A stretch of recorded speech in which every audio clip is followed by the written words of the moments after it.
Turabaramukije abandi turabahaye mwiriwe banywanyi bacu mudahwema gukurikira imboneshakure ya Hejuru TV n'umwanya w'ayandi makuru dusanzwe tubagezaho buri munsi.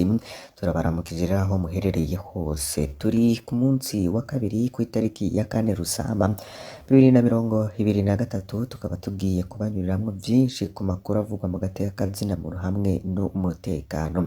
Imbere yuko tuyatangura rero reka turamutse abari mu Burundi, bari i Bujumbura n'i Gitega, bari mu bice bitandukanye mu zindi ntara irya nino, ari benshi tuzi ko badukurikiye bari mu bice bitandukanye mu bihugu bihana imbibe n'u Burundi.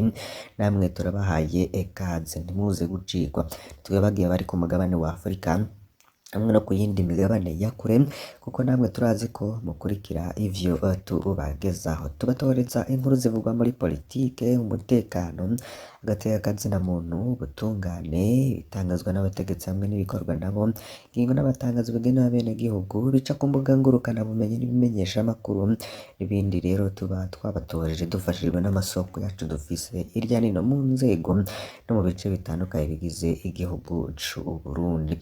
Iyi nimboneshakure ikorera kuri YouTube Hejuru TV, turabahaye ekaze. Hari inkuru ibabaje benshi bayibonye bati iri ni ibara ku mutemere. Hari umunyagihugu atabarizwa amaze imyaka 2 afungiwe mu biro bikuru vy'iperereza i Bujumbura. Umunyagihugu yitwa Ntirandekura Innocent bamutazira cane Ramadani Karimu, yavutse mu mwaka w'1990 ku gacimbiri Intonde, umutumba Kibande, komine Cendajuru, intara ya Cankuzo. Se amuvyara yitwa Kazoya Sebastien, nyina amuvyara yitwa Gacoba Dorothée. Umunyagihugu atabarizwa na bamwe mu bakozi b'iperereza babona amagorwa ariko abonera mu biro bikuru vy'iperereza kandi badatahura impamvu yo hafungirwa imyaka 2. Umunyagihugu Ntirandekura Innocent yashikanywe aho ku biro bikuru vy'iperereza kw'igenekerezo ya 21 ukwezi kw'indwi 2022, akuwe mu gihugu ca Tanzania. Na politike arimwo kiretse ko yadenderejwe na mugenzi we bapfa amafaranga. Muri aya makuru rero mukaza gukurikira ivyatangajwe na bamwe mu bakozi b'iperereza bariko baratabariza uwo Ntirandekura Innocent. Tugiye kubibanyuriramwo ku buryo burambuye mu kanya gato nido. Turabasaba kugira ngo mufyonde kuri subscribe canke sabone niba mutari mwafyondako, mwibuke no kubisangiza bagenzanyu kugira badacikwa n'amakuru tubagezaho imisi yose kuri imboneshakure ya Hejuru TV. Ntirandekura Innocent asanzwe ari mw'idini ry'abayisilamu canke n'umusulmane. Nta mashure menshi afise, mu buzima bwiwe yaragize amahirwe yo gusohoka hanze aja mu bihugu vy'Abarabu, ari naho yiga ibijanye n'idini ry'abayisilamu nubwo yitwa Innocent. Nyuma yo kuva muri ivyo bihugu vy'Abarabu, Innocent yaje afise umugambi wo gushinga ikigo c'imfuvyi mu ntara ya Cankuzo kuko yari yaronse abazomushigikira canke ababayeri. Yarashize ico kigo c'imfuvyi aho nyene mu ntara ya Cankuzo, ariko kubera ata amashuri menshi afise yari yararondeye uwundi mugenzi wiwe yize azomufasha gukurikirana ibikorwa bitandukanye muri ico kigo c'imfuvyi, aranamuhuza na bamwe bafasha. Munyuma umwe mugenzi we yoba yarashatse kuzunguruka Innocent kugira yigarurire ico kigo yongere yihagire ubufasha ikigo. Hanyuma rero mu nyuma abafasha ico kigo c'imfuvyi boba bararungitse amafaranga ashika ibihumbi 60 vy'amadolari. Innocent ntiyigeze amenya ko n'ayo mafaranga yashitse kuko umwe mugenzi wiwe yari yaramaze guhindagura vyinshi muri ico kigo. Umwe mugenzi yoba yaciye atangura kugomba kugandagura Ntirandekura Innocent. Kumva z'umutekano Innocent yaciye ava mu Burundi aja mu gihugu ca Tanzania mu gisagara ca Dar es Salaam. Ntirandekura Innocent maze gushika muri Tanzania yararondeye bamwe bafasha ikigo c'imfuvyi, arababwira ivyamushikiye. Boba baciye rero bahagarika ivyo kurungika amafaranga muri ico kigo, ariko nta makuru dufise uwo mugenzi wa Innocent yagumye arondezaho Innocent ari. Kw'igenekerezo rya 21 mu kwezi kw'indwi 2022 niho Ntirandekura Innocent yafatwa n'igipolisi ca Tanzania mu gisagara ca Dar es Salaam bamwagiriza ko akorana n'imirwi y'iterabwoba. Ubwo nyene Innocent yaciye atwarwa mu biro vy'userukira Uburundi mu gihugu ca Tanzania. Ico gihe uwaserukira Uburundi muri Tanzania ari Gervais Abayeho, uno munsi rero n'umushikiranganji vyajejwe harimwo Afrika y'ubuseruko.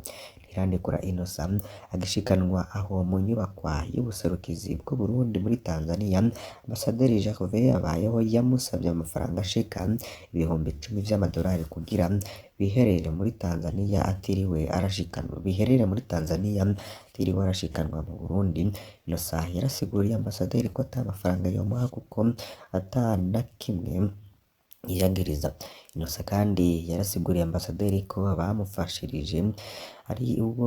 abamufatishije ari uwo bafitaniye amatati agomba kumugirira nabi kuko atinya ko azogaruka akamubaza ubutunzi bw'ikigo c'imfuvyi yatanguje.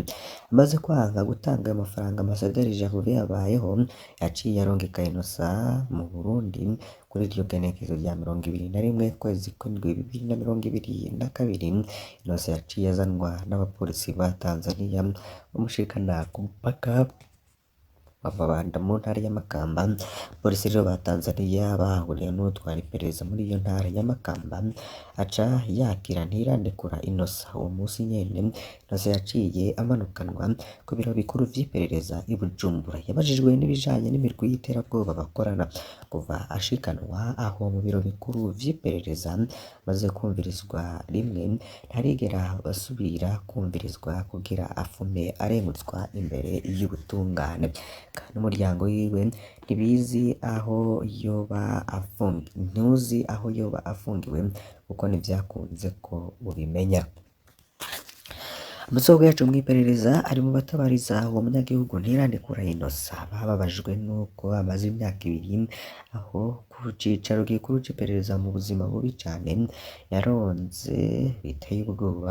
Bagira bati ababishoboye nimutabarize umunyagihugu apfume arengutswa imbere y'ubutungane, yumvirizwe kugira apfume acirirwe urubanza kuko n'umuryango wiwe ntuzi iyo afungiwe.